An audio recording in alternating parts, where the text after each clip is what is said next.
Governors in states make drastic measures in their territories over herders farmer clashes. Governor Akeredolu signs anti-grazing law bill into law, and Governor Masari stops transportation of cattle from Katsina to other states. He signs an executive order today. And President Muhammadu Buhari today launched a 20,000 job scheme for graduates in partnership with the United Nations. We dig into what that means in the scheme of things, especially we have a 33% unemployment rate in the country.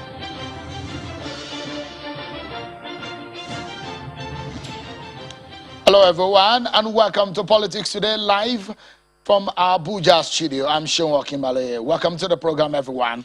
It's a very packed show, so stay with us, everyone, because we need to break down some of these issues for you to understand what is happening. Some of your biggest stories in the land. Let's begin from the presidential villa today, where we understand that the candidates of the All Progressives Congress APC in the Anambra governorship race, Senator Andy Uba, has visited President Muhammadu Buhari today.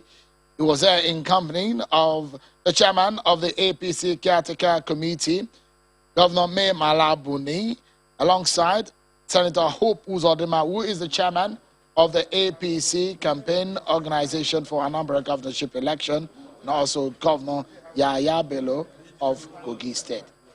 President Buhari presented the candidate with the party's flag as a sign of his support, and he said that he will be rooting for him. Take a listen to President.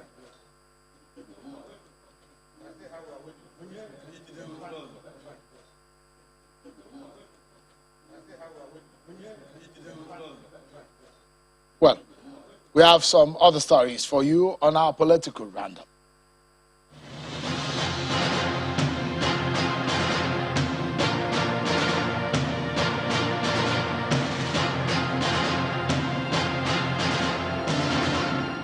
The Ondo State Governor, Rotimi Akeredolu, has signed into law the anti-grazing bill passed by the State House of Assembly. The state government says the governor signed the bill into law in his office today. He said that the move is in line with the resolution of the Southern Governors Forum in its last meeting in Lagos, where September 1st was set as the deadline for governors in southern Nigeria to sign the anti-open grazing bill into law. The Kwara State Governor has held a meeting with various Fulani groups and elders to fashion out ways and seek for solutions to curb rampant kidnapping and insecurity in the state. The Fulani group, on their part, believe the need to resettle them and get them educated in Western education could be the solution. Our problem that has become a problem in Nigeria today is the problem of education. Your Excellency, there is no way you will rule over more than 45 million people that are uneducated in the country. The River State Governor, Nyesom Wike, is optimistic that the state will earn foreign exchange from the health sector when his administration completes its Cancer and Cardiovascular Diagnostics and Treatment Center. Governor Wike said this after inspecting the level of engineering work at the site in Obiakwa local government area. The governor, who also inspected the progress of work at a proposed site for a world-class estate in Port Harcourt local government area, says providing the right infrastructure to meet the aspiration of the people is the hallmark of politics. It's a very beautiful area that everybody wants to learn. So you see, you need to build cities, you need to expand Port Harcourt, and that's what we're doing. We should be able to have understanding. The Ogun State government has been reacting to an allegation of misappropriation of 64 billion naira belonging to the 20 local government areas of the state from June 2019 through March 2021. The government says the said amount, as claimed by a member of opposition party in the state, was spent on projects, payment of primary school teachers, and other expenditures at the local level. The state government challenged the opposition to come up with the expenditure to justify his claim. I'm challenging the person that alleged us. I should go and sum up these expenses and net you off from what we got. And whatever the resource is, we should be able to tell good people of our state.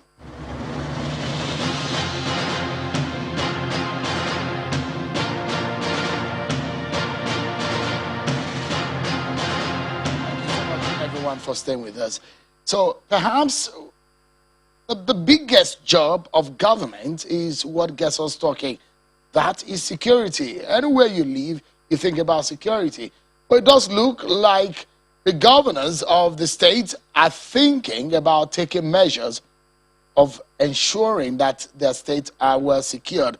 Several governors are taking those measures to secure the state in the face of the killings and kidnappings that we've seen by bandits and some of those who disguise as herders. Today, the Ondo State Governor, Rotimi Akeredolu, signed into law the anti-grazing bill passed by the State House of Assembly.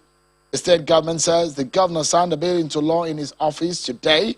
It said that the move is in line with the resolution of the Southern Governors Forum at its last meeting in Lagos, where in September the 4th, they set a deadline for governors in southern Nigeria to sign the anti-open grazing bill into law. And in Katsina State, in the northwest region of the country, Governor Aminu Masari has issued an executive order banning the movement of cattle from the state to other parts of the country. Governor also ordered the total closure of the Jebia Gobin Bare Road to motorists, while the Kankaras Sheme Road was closed to commercial vehicles. He also banned the sale of petrol in jerrycans to motorists at filling stations. Well, the measures, according to Governor Masari, are to contain the security challenges bedeviling the state, and the enforcement comes into effect today. Let's discuss this, everyone, these measures and the implications. These are not the only governors who are making these measures, but these are the ones who have made those moves today, and we're dissecting them for you. I'm being joined by two lawyers, Mr. Afam Oshigwe, Senior Advocate of Nigeria, and Mr. Daniel Buala, a lawyer and a member of the Lincoln's Inn in London. And virtually is Senator Nicholas Tofowomo in Ile-Oluji. Thank you so much, gentlemen, for joining us tonight. Thank you. I think I should begin with from you, Mr. Buala. These are measures taken by the governors. I mean, a lot of people have asked that the governors should take a bold move and take control of their territories. But it does look like some of them are making that move. It's interesting that we've seen Governor Masari make. It does look to me, this is one of the most drastic measure that you see a governor make in the respect of these grazing and cattle herders and farmers clash situation. What's your view on that, for example? Well, thank you for having me. In the same way that the president takes an oath of office to defend the Constitution and protect the lives of Nigerians, the Constitution also provides for the governor of the state to swear to an oath to uphold the Constitution and the laws of that land, the state, and then to do measures, to take measures that are necessary in protecting the life of the citizens of the state. Now, this is the only situation where I find the governors taking positions that I consider as apt and decisive. And this is like an alternative to the natural cry for state police, because the insecurity in every state is peculiar. So, and the idea that we profile a criminal element in a particular name or particular description is what has given the opportunity to the criminal element to perpetuate, crime in the various states in which they are operating. The governor has the constitutional right to take measures to protect his citizens, and that's why the House of Assembly of the state can enact a law like the way they did in the southern Nigeria to ban open grazing. And the argument that that is not constitutional is also a debatable argument. And I don't think that banning, restricting movement for the purposes of preserving the safety and the peace of the people, especially when you look at that, having regard to the provisions of the Land Use Act, can be construed as an unconstitutional measure. But if you permit me, there is a context that we need to put this conversation into. The idea that the president is insisting on locating a grazing route. I listened to the interview where I heard for myself how the president said, when the question was put to him, he now said, I asked my attorney general to dust the old Northern Nigerian anti-grazing, Northern Nigerian grazing laws, and then locate the grazing route. And then he told the people interviewing him, do you want me to contradict my attorney general? It is at that, I'm a careful listener. It is at that point I felt the president's decision is anchored on an advice by the attorney general. Unfortunately, the northern Nigeria, the grazing laws of the northern Nigeria, which came into force in 1956, does not have universal applicability toward the Federation of Nigeria. Those who argue and say that that law finds residency in Section 315 of the Constitution, which provides that nothing shall preclude an existing law from having the force of law so long as it is not inconsistent with the provisions of the Constitution, should also factor this issue, that at the time that law was enacted, the entire northern Nigeria was under one legislative branch. But in this case, Nigeria is operating a federating unit where you have various states and there are various laws. So can that law be applicable in two states that operate distinctive law-making powers? The answer is in the negative. And that is why it is my belief that the idea of grazing route will never sail in Nigeria, even looking at it within the framework of the law, not even talking about the politics of it. So the president asking a committee, a team, headed by the chief of staff, to go and do just that.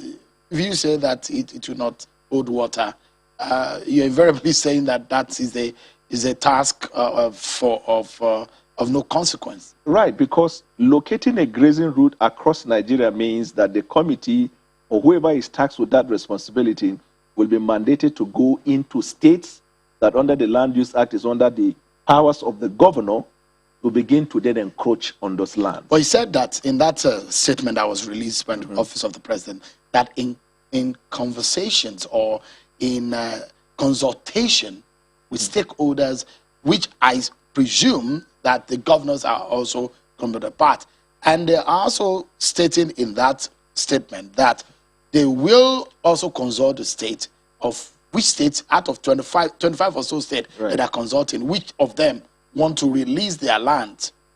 I know that because of the laws of 1956 in the north, you're going to find a greater number of states in the north agreeing to that and even providing land. Because if you remember, that decision that brought that law into force in 1956 was a decision that was guided by economic, economic motivation. Because at the time, animal husbandry was the baseline of economy of the north, apart from agriculture. And so it was imperative at the time to enact a law that all parts of the northern region was going to be acceptable or agreeable to it. So you might find states in the north that will agree to that and even provide the land. But its application in states that are not willing will now raise the issue of constitution. And to me, it's not even something we should go to the moon to come back, because it will now be in clear violation of the Land Use Act, which, of course, derives its authority from the Constitution. Yeah, and it's under the purview of the governor. That's the governors have the right and the prerogative to be able to determine that. So, Mr. Shigwe, give us a sense of the kind of decision made by Governor Masari today. How, in the face of the Nigerian Constitution, the governor said that the power was derived in subsection 2 of the section 176 of the Constitution when he made that executive order. But how powerful is that kind of executive order banning the transportation of cattle, and what effect do you think it will have in the scheme of the security situation in Katsina State, for example? Joan, I don't know how to say it, but I'm not a security expert. But I will tell you this. The problem with that executive order is that governors hide under the act of making executive orders to assume lawmaking powers.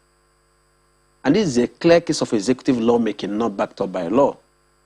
Now, the Constitution has given the executive the power to execute the provisions of the Constitution and implement provisions of laws made by the legislature. So it means that when a governor or a president makes an executive order, it will be to give effect to an existing law made by the legislature of that state. And instead of Governor Masari pointing to section 162, he said 176. 176. I thought he would have pointed me to a law that allows him to do what he's doing. But I weep for the people of Katsina State or people of neighboring states who may need to pass through those routes. And it worries me that some of our governors and indeed persons in power don't see it as anything to just wake up and close down roads without providing alternative routes. Even if Shut down businesses. And I wonder what is the rationale for singling out cattle transportation. Not goat, not chicken, not some other animal. Sorry, apologies. Before you go far, please. Do the governors have the power and the prerogative to make decisions to secure the lives of those whom they govern? Even such laws or decisions that are exigencies, and I say exigencies in the sense that when it affects the lives of people, and you needed to make an urgent decision to stop the killings of people. Katsina State as being on the receiving end also of this banditry. Now, Shehu, the fact that a state like Katsina, like quite a number of states now in Nigeria, that have been under constant security threat, need to take action, does not mean that any action is thereby justifiable. Some actions don't make sense. And I'm trying to find my way. An executive order is not. And I'm trying to find my way around this executive order. And regrettably, I was not able to read it before coming in here. So I do not also know whether this executive order has an end period, has a duration. Will the people be unable to use this road for as long as it pleases the governor? Are the people passing through other states affected by this executive order? And when you say commercial activities, is there any rationale for singling out commercial activities, commercial transportation, existing from private transport? And how do you distinguish between the two? We must be able to look at a problem holistically and find solutions that address those problems. We don't just have a knee-jerk reaction. Maybe somebody whispers into the governor and says, shut down the road. You shut down the road, without caring about its effect on the livelihood of the people, on so many other things. Can such an executive order be challenged in court? Obviously, people are affected by it can challenge it. Well, because but I fear that the snail speed, if you call that speed at all, at which matters go through our courts, may not bring succor to the people. The executive order takes effect today. It takes effect today. And one of the issue here is that the governor says it comes out of the issue of security and the need to protect the people of the state. And the executive order was issued yesterday, and it takes effect today. But again, if you look at it, some of the issue that the governor in Katsina State raised, he cited the security challenges, the containment order, and he said it should come into effect today. And these are some of the things that I understand are also based on the consultations and meetings by a committee set up by the governor. I would like to believe that some of the roads affected by this ban on movement are interstate roads.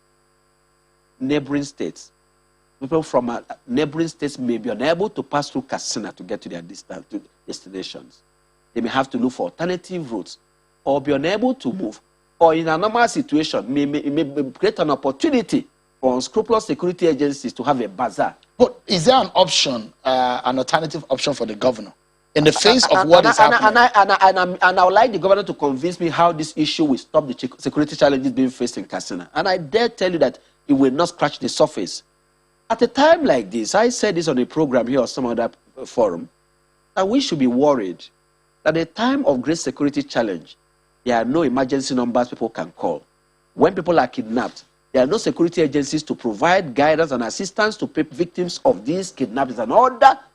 And I thought a governor faced by such security challenges would be more interested in putting this infrastructure. How is it possible that people will kidnap over 100 people and move them across hundreds of kilometers and nobody stops them? Nobody gives information and nobody is able to stop them. How are they able to get supply? How is it that the local populace is not able to provide? Where are they keeping these hundreds of people? Let me get your and keep them for weeks. Mr. Oshugbe, let me get your view on the anti-grazing law that was signed today by Governor Akeredolu. It's part of the agreement by the southern governors.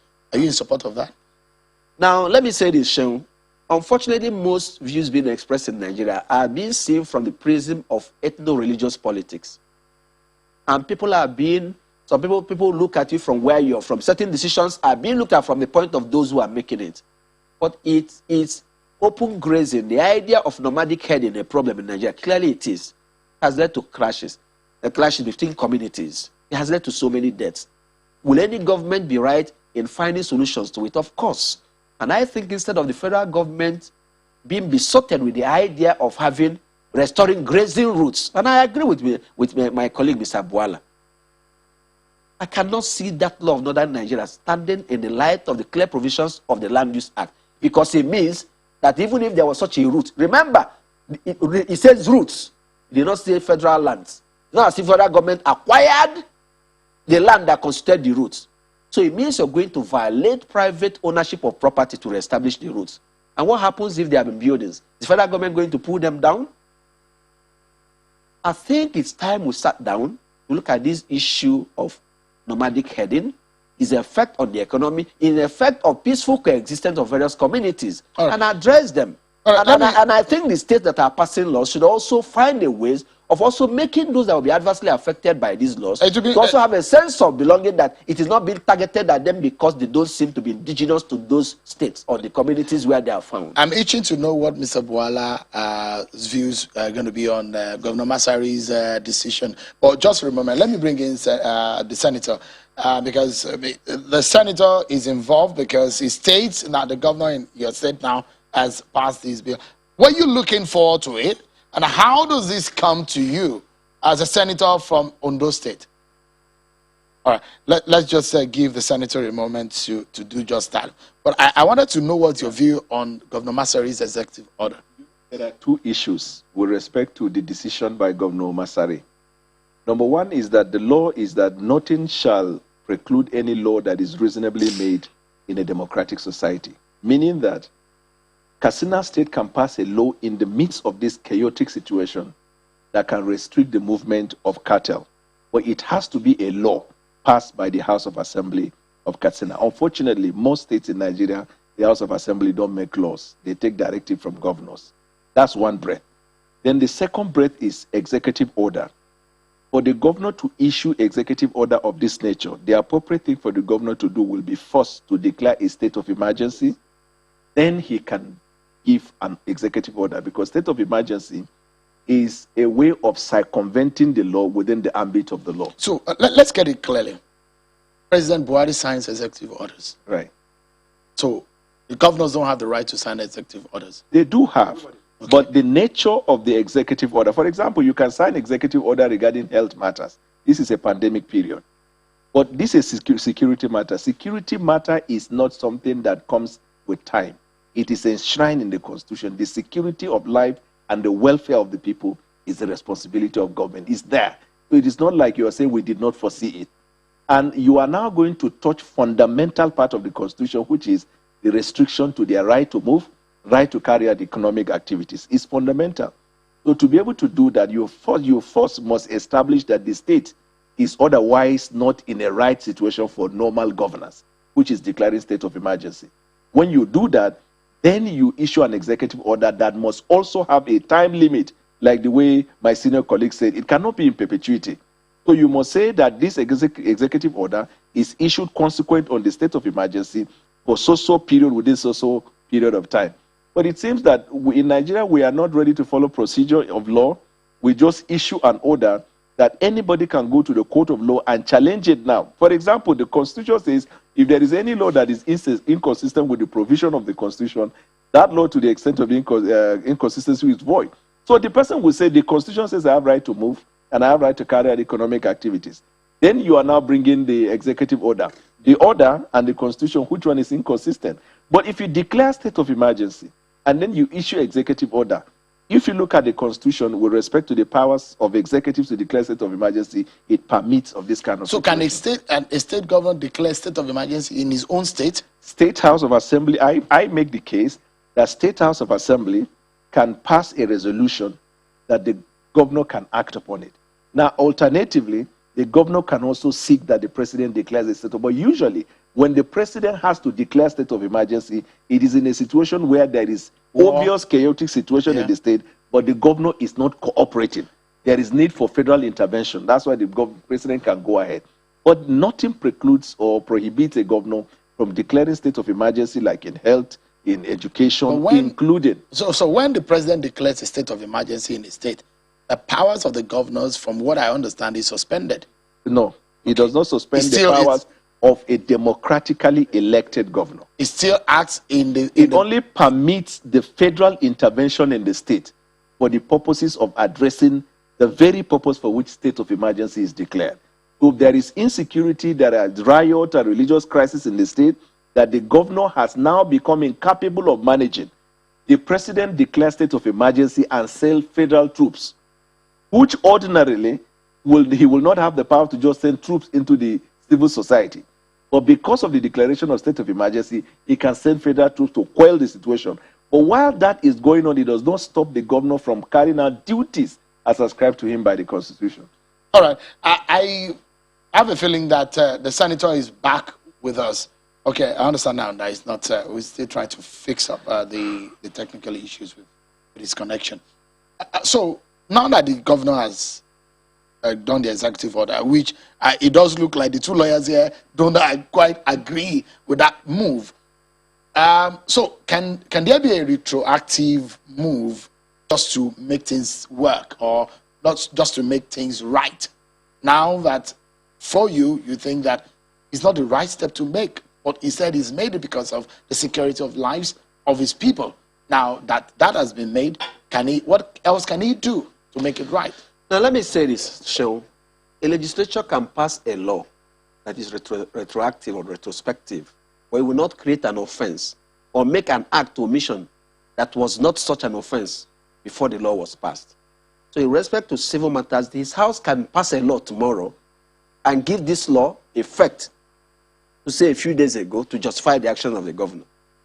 Because the right to freedom of movement and some of the fundamental rights in the Constitution can be derogated from by a law justified in a democratic society.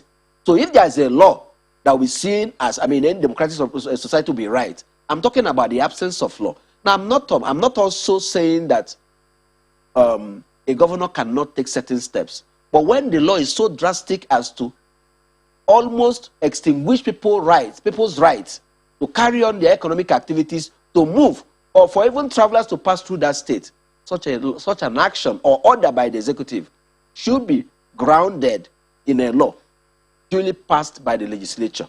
All right.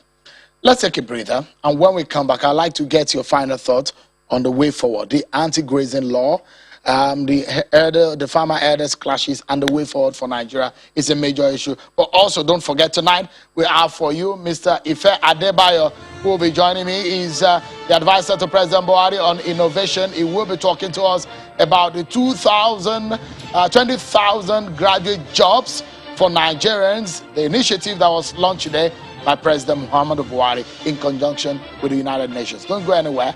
The conversation continues right after now.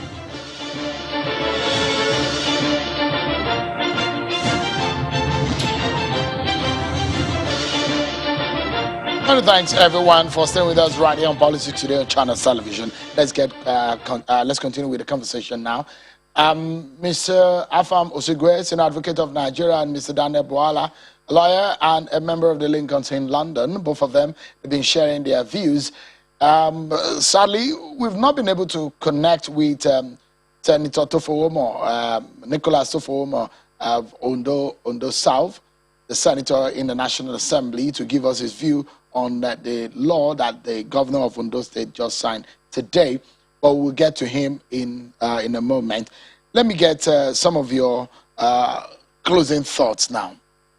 With what the president has said, and a lot of reactions have trailed it, on what the president should do and not what the president should not do. In fact, some people are saying it's not a prerogative of the president. The president should forget about it. Let the state governors, take charge of the situation. What we are seeing in Plateau State, a senator yesterday said, look, it's a situation of some people coming from outside to take over the ancestral land of the citizens of those communities. Now, the big question is, where do we go from here? Mr. Osigwe earlier said, we need to have a conversation. But what sort of conversation would that be? How do we move forward? Because these conversations have led to issues of security. Lives are being lost. Properties are being destroyed. Economy is being damaged because of this situation and the clashes. I think that the earlier proposal by the federal government on the National Livestock Transformation Program or whatever, where a number of states across the north and the middle belt were selected for the purposes of implementing that, is the best bait in my view, because ranching, that National Livestock Transformation Program supports ranching, and I think ranching is the best way. I have for myself, apart from seeing it on television or reading, I've seen for myself ranching in South Dakota in 2018 when I had a meeting with the Senator John Thune, which is the Senate chair on commerce. If you see the cows, you would think they are elephants. There is nobody doubting the fact that ranching will be. Look at the dairy product we are getting that are imported from abroad. We can produce that and even more if we do ranching. But sorry, apologies to cut in. You are from the northeast region of the country. Northeast, yeah. In the nature and in the orientation and in the worldview of the herders, does it work with them? Does it go down well with them? You can tell us. I know for a fact that not too long ago, Miyetti Allah said that they welcome the idea of ranching. In fact, to be honest with you, except you can prove me otherwise, when it comes to the issue of these herders, this grazing road or ranching, it seems the president and the attorney general are alone on this. And that is why I faulted the decision of the southern governor to approach a method that is southern based, because this is one of the issues that they have the northern governors support. So if they have all come together as the forum of governors saying that ranching is the way out, and then the simple way, we don't explore that in Nigeria, it's a conflict between the state and the federation. Go to the Supreme Court and get interpretation. There and then it becomes a law that must be enforced. But either we don't have confidence in the judicial process, that's why nobody wants to approach the court to seek interpretation, or that they perceive that the crisis has not become evident. But I think that the southern governors should synergize with the northern governors who are agreeable on this point of ranching, and then you move in that direction. Let me get Senator Tofowomo, who has since joined us via telephone now. We needed to hear your view as a senator. Some of your people who have been affected, the governor has spoken out about this matter. How does this come to you? Did you ever say that this was going to happen? And when it did today and you heard it, what are your views on it? There we go. We cannot get a senator again. It's so sad. Let me get the final thought of Mr. Osigwe on this one. You mentioned what you think is a possible solution. But finally, what's your position on the way forward? My position on the way forward is that we must look at the security challenges we face and not see them from ethno-religious sentiment, prisms, or look at it as all politics. We must know that we face existential problems, and have faced them as a nation. It affects the rich and the poor. Many people cannot go home to their communities. Many farmers cannot go to their farms. So many farmers can no longer evacuate their produce from their farms. Many people have to pay tribute. Communities are threatened with kidnap and they raise, but people are selling their homes, and it doesn't matter where they come from. So if we're able to do this, then we must police our borders. The government must take positive steps to check the proliferation of small arms. And government must look at these challenges and not look at them from a point of view, it is from the opposition. It is from those who do not wish us well. Because from one state, it has moved to other states, and it keeps moving and is coming closer. And many people are moving towards some areas they consider safe.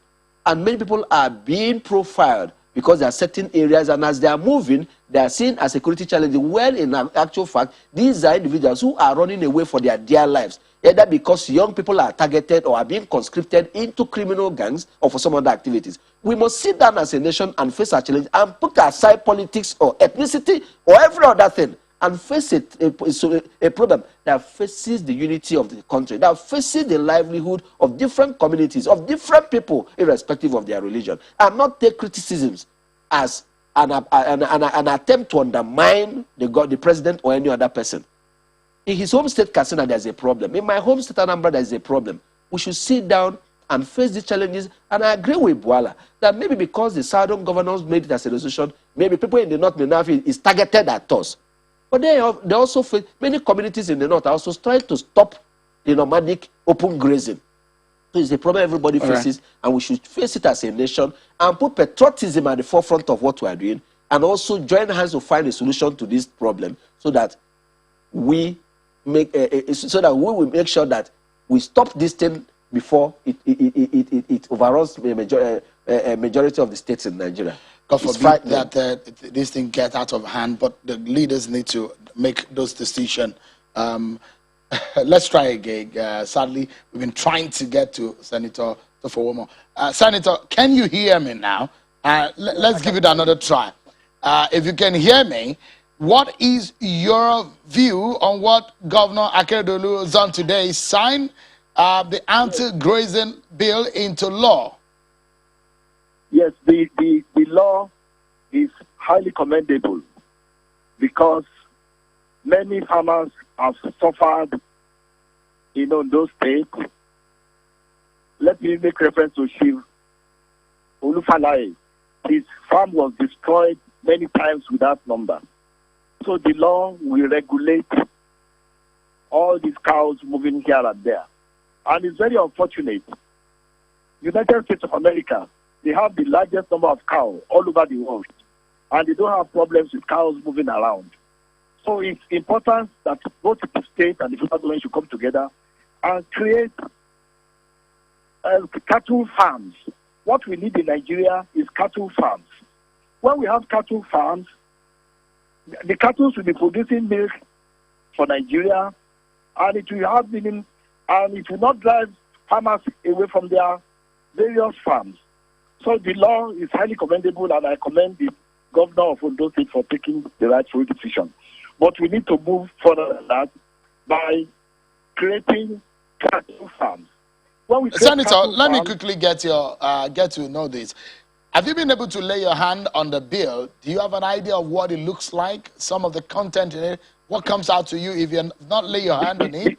Have you heard about what it's all about and what comes out to you in that piece of legislation? And very soon I'll go and study it and look at what is in there. But the most important thing is that the southern governors have taken a decision, and the decision is meaningful by controlling movement of cows here and there, which is very important. And cow is not the only animals we have around. We have cow, we have goats, we have sheep, we have lambs, we have all these animals. So we cannot be celebrating cow in Nigeria. It's totally unacceptable. So the governor has taken the right decision. An understanding of how far-reaching this decision will be. For people in Ondo South, your constituency, how bad has this thing been? And if this law comes into effect, how far-reaching will it be, the implication for your people? Yes, in Ondo South, we have 6 local governments. During Chief Obafemi Awolowo's time, there are agric settlements in all these local governments. We can revive our agric settlements and be using it as cattle farms. So there are agric settlements in most of these local governments. Let us revive these agric settlements, and we can create where our cattle can be taken good care of and be put together, and we can establish a cattle farm in all these agric settlements.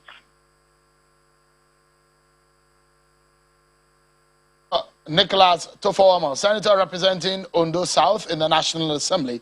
Thank you so much for your thoughts. We thought that we could see your face and speak to us virtually, but unfortunately, sometimes technology just messes things up. But we're okay with some of your thoughts. Thank you so much. Mr. Afam Osigwe, Senior Advocate of Nigeria, thank you so much for coming tonight.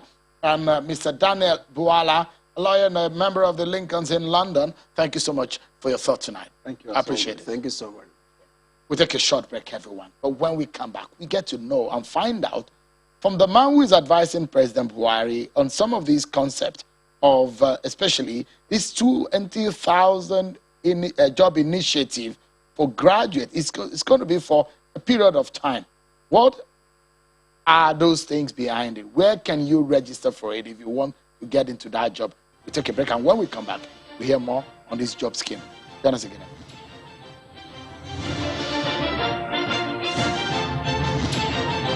Thank you so much, everyone, for staying with us. There are 20,000 jobs up for hooking up for those who are seeking them.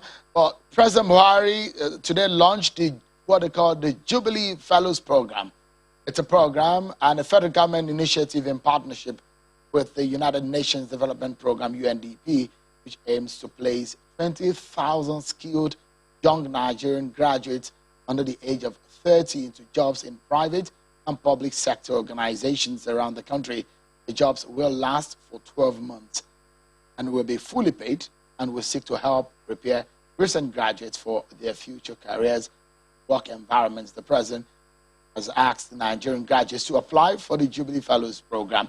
You get to know the details of how that can happen. Well, the president, in his Democracy Day address in Abuja on the June 2019, promised to lift 100 million Nigerians out of poverty in 10 years. Presently, the unemployment rate stands at about 33%. What effect will this scheme make in the scheme of things? I'm being joined now by the advisor to President Muhammadu Buhari on innovation, Mr. Ife Adebayo. Thank you so much for coming in tonight. Thank you for having me. Yeah, it's your birthday, I understand. So sorry for taking you out of your birthday. It's okay. Let's begin the conversation by getting to know 20,000 of the jobs. A lot of people might think 20,000 out of the millions of jobs President Buhari has provided, and it's going to be for 12 months. What is the intention behind this concept? Thanks, Sean. I think I'll first correct a notion around the fact that this is just 20,000 jobs. So what we have, what the president launched today is a scheme to provide work placement opportunities for 20,000 people for 12 months each every year in a 5-year cycle. So what you're going to have is a total of 100,000. But then when you also look at the whole program and the concept, you find that this is not just a program that is about 20,000 people being placed in jobs, right? But it's a program about setting a new narrative on how you can earn while you learn, right? So that's why we're targeting recent graduates, people who graduated not earlier than 2017. So you need work experience. You need to get into your sector, know what is going on, learn on the job. So it's beyond just the job. It's about the concept and the idea that you can earn while you learn, and the idea that this also involves, it's a national program. So there are SMEs, for example, who need accountants who are unable to pay the salaries for these accountants. So it also involves support for MSMEs and smaller organizations all across the country who need graduates, who need a lawyer but are unable to pay for it. Now the government is going to fund lawyers and accountants and technicians who will work with you on your program. So it's beyond just the job placement. You have to look at it as the overall economy. But also digging further. If you listen to the president today, he also spoke about the economic sustainability plan, the solar projects, the Nigerian Youth Investment Fund. So you can't look at it as just 20,000 people. You have to look at this as a whole of government approach, where there are snippets of projects that come together to ensure that we're able to fulfill the president's mandate to lift us out of poverty. Before we get into some of the details of this concept, well, it's the 20,000 that is exact, but there are extensions, the possibility of those other jobs that can come out of it. But in the real sense of it, what is the remuneration like for them, for the 20,000 people you're targeting presently? I suspected you were going to ask this, but I'm not going to give you a figure, but I can tell you it's going to be substantial, graduate level kind of remuneration. Graduate level remuneration for private sector or for public sector? For private sector. Okay. Which is slightly higher than the public sector? Yes, slightly higher than the public sector, higher than what core members currently earn, significantly higher than what core members earn.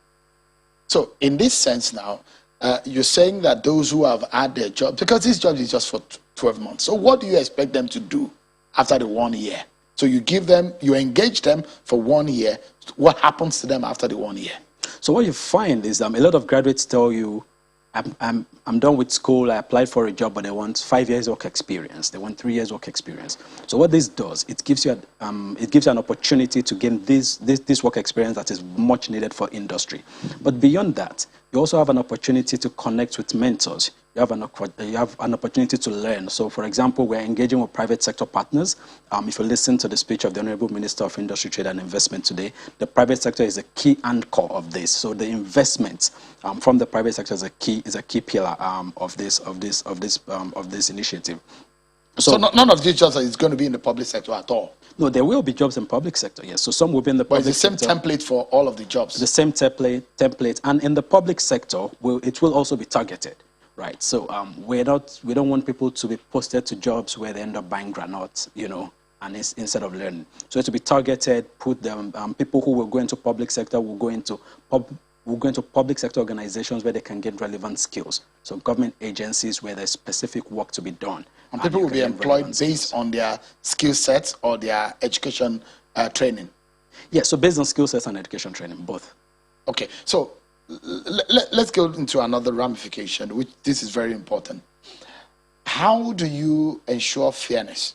20,000, what goes, it goes, I guess, into the 36th state of the Federation and the FCT, but how do you measure it? How do you spread it across so that every state of the Federation benefits?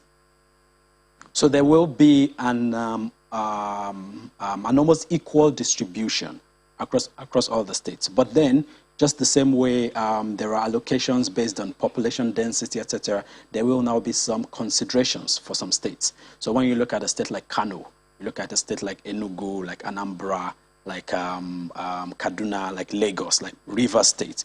When you look at the population density in these states, they will then get they will get some extra allocations, but there will be an equal distribution across every state. There will be a base level that every state will receive. So there's a possibility also that you are from Kano State, you might be posted to Kano State. So we are not the program will not be based. Maybe I should turn around the question. So there are preferences for jobs. There are categories, because I tried to go to the website. I know there's a website where people can log on to the Jubilee Fellows Program website, where people can log on and check. I tried to check. So there are categories of jobs, isn't it, that people can apply for, and how they can get their details into the database, and they'll be contacted after. I guess that's how it works. Or how does it work? So the model, you apply for a job as a fellow. Organizations, private sector organizations, public sector organizations that are interested also apply and say what they need. There is now a matching process. So the matching process says, Shehu has applied, he lives in Sokoto. These organizations say they need an accountant, they are also in Sokoto. So to do a matching, you match to an organization, the organization does their own due diligence, and they confirm we're accepting this fellow because it fits our requirement. And then that is done. And then the fellow then is inducted onto the program, runs the 12-month training, runs the 12-month work placement. However, we also have partnerships, learning partners with various private sector organizations that ensures that there's an ongoing learning, an ongoing mentorship all through the program. There's this 74,000 jobs also from the Ministry of Labor, which also has a window. So one of the first comments I got was, why is the federal government creating all these short-term jobs for people? What do they want them to do afterwards? The big question is, people will still remember the president's speech in 2019 when he said he wants to lift 100 million people out of poverty in 10 years. But now we have a 33% unemployment rate. I'm not sure in a long time we've seen that kind of unemployment rate in Nigeria. So the big question is that, and the big picture, where does this place, the place of this scheme in the general scheme of things, in getting people gainfully employed, not just temporarily employed? I think that's the big question, isn't it? So when you speak to a lot of people in the private sector, they will tell you consistently that employability is probably more a problem than unemployment in Nigeria. Unemployment. So what this does, right, is gives people the skills to become more employable. Mm-hmm. So what you find is that people who have gone through this program will very likely then be able to get more opportunities when they're off the program, or even be retained by the host organizations. But speaking about the unemployment rate, if you listen to the president today, he actually mentioned that the global pandemic, the coronavirus pandemic, has led to huge job losses globally. And as a country, I think, you had mentioned the Ministry of Labor's project. As a country, I think, just like every other country is trying to do, we're creating targeted programs to ensure that we're able to bridge this gap and reduce the unemployment rate. Are there possibilities of more jobs coming? There will always be more jobs coming. You tell us. I mean, so are there recently- possibilities? I mean, in specific, maybe in another few months, maybe there are a lot of people who are looking for jobs out there outside of this one, because this has a mark for people are less than 30. That is the age mark for this present scheme. So are there a possibility of more jobs for Nigerians? Oh yes, Mr. President recently inaugurated the poverty advisory committee with the vice president heads, and one of the key areas, one of the key components of what this committee is working on is how to reduce the unemployment rate. But like you must know, a lot of this work will also still involve the private sector. And so when you look at the Jubilee Fellows program and the deep involvement and partnership with the private sector, you'll see that we're on the right path.